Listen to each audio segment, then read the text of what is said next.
বলার মতো আমি তো বলিনি,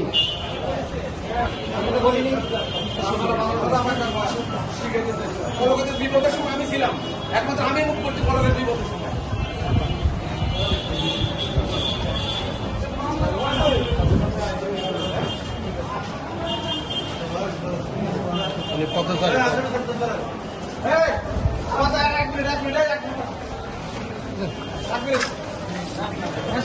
তোমরা যদি পুলিশের সাথে করো করতে পারো, আমার কোনো আপত্তি নেই।